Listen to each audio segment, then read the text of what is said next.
Hey, g'day church. Hey, wanted to take just a moment on the back end of this week to just come back to Esther's chapter 5 through 7. Julie and I really enjoyed preparing to share that with our church family last weekend.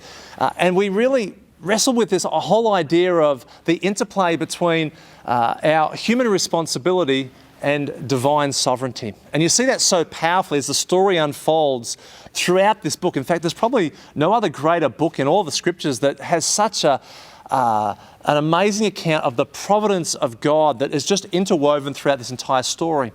But as you pick it up, you've kind of got this sense of Mordecai coming to Esther and saying, Esther, maybe you've been brought to this place for such a time as this. And then as we kind of leapt into that part of the story, her willingness to say to her uncle, would you ask our people to fast and then I'm going to go to the king? And that's what she did. She kind of takes on her own responsibility in all of that. And did she have the whole plan? Did she know what she was going to do from beginning to end? Well, we don't really know that, but she kind of plays her part in all of that. And then she's a silent participant in chapter 6, and she comes back into play in Esther chapter 7.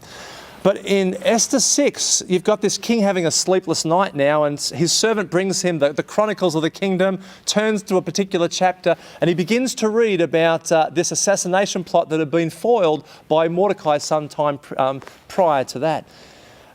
What you don't get in this story, and it's so easy to overlook, is that we kind of see it just kind of unfolding from kind of day to day or week to week, or maybe even what Mordecai had uncovered was just a couple of months prior. But in reality, it was probably a couple of years before this. And so now you've got Mordecai, who's been really quite behind the scenes, now has been brought into the forefront by just simply a servant who opens the book for the king to read. Now, coincidence? I don't think so.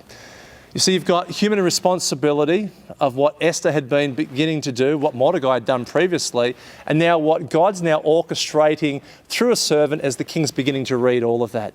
A beautiful story of this interplay between what we do when we play our part and then what God does with his part as well.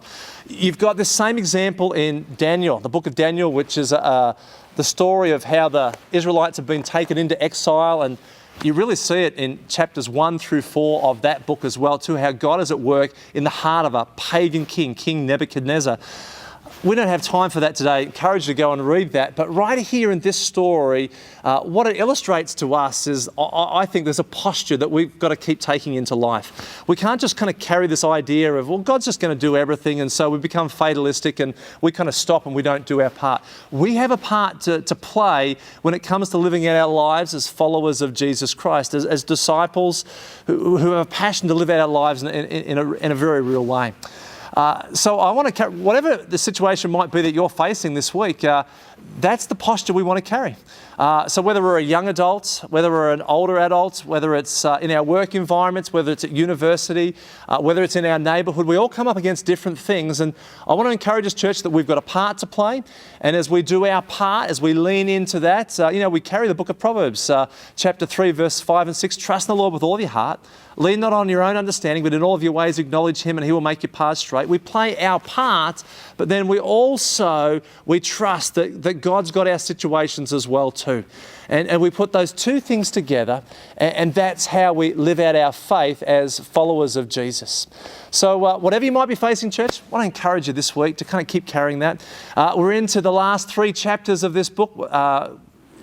Take a chance the next day or so to read that before Dave bookends this entire series. But as we read it and as we finish this, let's remind ourselves that what God has done in the past, he can also do it in our future as well too, into whatever we might be facing. Trust you have a great weekend. We look forward to seeing you online on Sunday. God bless.